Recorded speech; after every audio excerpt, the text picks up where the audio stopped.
Hello everyone, it's Jamie.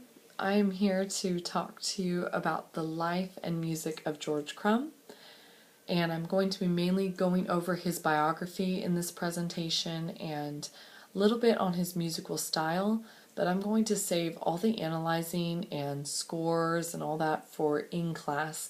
There's just so much to go over and dig deeper into, but I want to show it to you and do it justice. So we'll save that for class. Behind me, you'll hear some music, and this is his piece entitled Black Angels. It's being performed by the Philharmonica Quartet. So if you hear a bizarre or strange just burst of sound, that is it. That's what you're hearing. Okay, so let's get started. George Crumb was born on October 24th, 1929 in Charleston, West Virginia. This was the same day as the infamous Great Crash on Wall Street. And from the time of his birth, Crumb's childhood was saturated in musical inspiration, with both of his parents being avid musicians. His father, a clarinetist, and his mother, a cellist, instilled in him a lifelong appreciation for classical and romantic repertoire. Music had influenced Crumb's life so heavily that by the time he was 9 years old, he could play the piano by ear. He was also very proficient at the clarinet and the flute. Apart from music, though, as a middle schooler and a teenager, Crumb was really not the best student. He preferred reading books like The Life of Beethoven and Einstein's book entitled Mozart instead of his textbooks. His aunt greatly attributed to this. She was a violinist who was studying in Berlin during the Great Depression, and she would send George Crumb's father orchestral scores, and young Crumb would take these scores to school with him, and he would read them during class and try to hear the melodies in his head. And so score analysis appeared very early on in his childhood. I had an interesting quote that I came across in my research. It said, quote, "Since music was the focal point of Crumb's life from a very early age on, all else seemed peripheral." End quote. His fascination for analyzing scores, it not only helped him and enabled him to comprehend the musical complexities of great composers in the past like Beethoven, Chopin, and Debussy, but it also played an integral role in his development as a composer. And so in his college years, he spent a lot of years in school too. He focused mainly on piano and composition. And I put the dates and the names of the colleges on the right there. 1947 and 1950, he was at Mason College of Music in Charleston. 51 and 53 at the University of Illinois. 55 to 56 in Berlin, he was studying at a school of music there in Germany. And 57 and 59 where he got his doctorate, the University of Michigan. Now, it was during this time where he learned much about himself as a composer. One of his instructors, Ross Lee Finney, he encouraged Crumb perhaps the most, and he said, and I quote, "Depend on the inner ear and to hear what you're writing rather than approach music in an abstract way." And so Crumb, that perfectly describes him. He really sought this abstract sound, but it was very well thought beforehand. It was heard in his head before he composed, which is just fascinating to me. Okay, so let's move on. Upon graduating, he then went on to teach music theory and analysis at Hollins College in Virginia, before he went on to accepting a teaching position as assistant professor of piano and composition at the University of Colorado in 1959. A few years later, in 1964, Crumb received a Rockefeller grant, and then he became composer in residence at the Buffalo Center for Creative and Performing Arts in New York. During these years is where you see George Crumb's compositional style become more maturely defined, and a result of some of his greatest works, and that is what I listed there, 3 of them.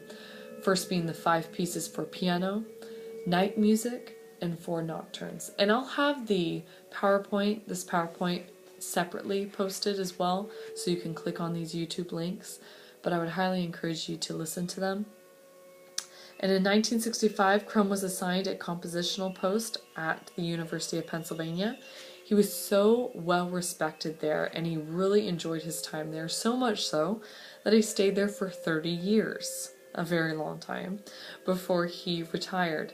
But he had such tremendous influence over the students there, and to this day is highly honored as one of the professors of the past there. And at the bottom, you can kind of see it here, but again, I'll have it posted in the other PowerPoint. Just a list of more works by him, the other famous works of his, and I would highly encourage you just to give those a click, even if it's just for about a minute. They're so diverse and abstract and bizarre, and you don't know what to make of them half the time. There are some that have more of a melodic line to it or motives that you can kind of pick out, but for the most part, he just reinvents sound. He reinvents American music, and that's kind of what he's most known for as an American composer. He kind of defined what American music was all about, and truly it is about being different. It's about taking sounds that you wouldn't really suspect and totally using them in a beautiful yet bizarre kind of way. That's my best way to put it for you. Out of this time too, we have to mention just a couple more pieces that I will go over in class, one of which is one of his only 3 orchestral works. It's called Echoes of Time and the River, and won a Pulitzer Prize. Also, you can't go without mentioning his well-known Ancient Voices of Children and the strikingly dramatic and surreal Black Angels, and that's what's being played in the background here. Both those works were, I should say, composed in the year 1970. And Black Angels, what you're hearing, is a string quartet composed as an allegory for the Vietnam War. And so I'll explain that more in class. Also, in regards to his vocal works, which we'll go over, CRUMB really drew inspiration from poetry and literature, specifically from a poet named Federico Garcia Lorca. And his writings were first discovered by CRUMB while he was at the University of Michigan doing his doctorate. Like I said before, we're going to go over everything else in depth and really analyze the music. However, I want to give you just a few points that might be on the quiz. And also just to give you the grand scheme of his music. I want to share with you a quote that really summarizes it all from Jan de Gantani, I believe you say. She's the author of Reflections of 20 Years, which is the biography on George CRUMB. She says, George CRUMB is a study of contradictions and opposites. Personally, he presents himself rather gently, with wit and introspection. Musically, the George one encounters is often unabashedly lyrical and poetic, or just as often savage and demanding. And so here's just 5 points here that I want you to remember. First, being that he was greatly influenced by 3 composers, Debussy, Mahler, and Bartók. And CRUMB himself mentions Debussy the most as being the one he pulls from. Although their styles are not exactly the same and in many ways completely different, a lot of just his technique or just the inspiration that CRUMB gets is from Debussy. Number 2, his music sounds haunting, mysterious, unsystematic, and complex. In an interview that I was watching by CRUMB, he describes it as spiritual, that a lot of his music, people will say, will have a spiritual aspect to it, not necessarily like a godly spiritual, but just this haunting mystery, this feeling that you don't know where it's going, where it's come from. It doesn't seem like there's any logic behind the way the music is laid out. It's unsystematic, but it is complex and beautiful in its own way. Number 3, he used extended, unconventional vocal and instrumental techniques. Mainly this is referring to the way he uses voice and instruments, which are totally different than how we've thought of it before.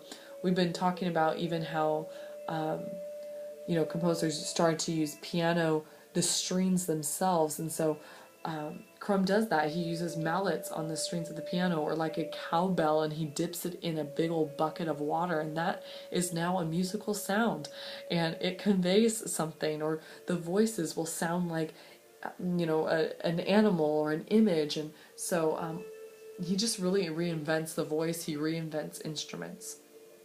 Number 4, vivid imagery plays a key role lyrically, instrumentally, and in the organization of his scores. And you will totally understand what I mean by this once I present on Friday. For instance, lyrically, there's vivid imagery. So the lyrics might actually be describing a feeling that the speaker is experiencing. Or instrumentally, a certain instrument might represent a thing or a person.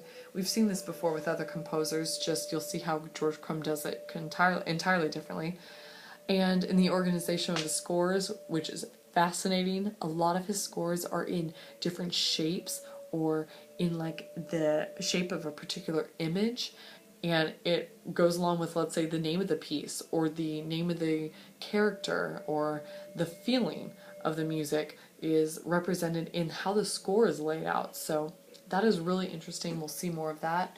And finally, number 5, his music is often born out of historical events and based on literature. Again, like I said, with the literature and the poetry of Federico Garcia Lorca. Also historical events like Ancient Voices of Children is an allegory of the Vietnam War. So he takes the war and he reinvents it. Even something so much so to an interesting point is George Crumb has a lot of dogs. This is random, I know, but he has like 5 or 6 dogs, and he has for years. And so he even has a piece that's based off of dogs, and like dog barks and noises and growls and all this other stuff, and he creates that in his music. So very interesting, very weird, but I have to say it's kind of cool. Alright, for the next slide, I have a YouTube link that I would highly suggest, if you have the time, click on it. It will give you so much insight into who George Crumb is as a composer and his thought process behind the music he creates.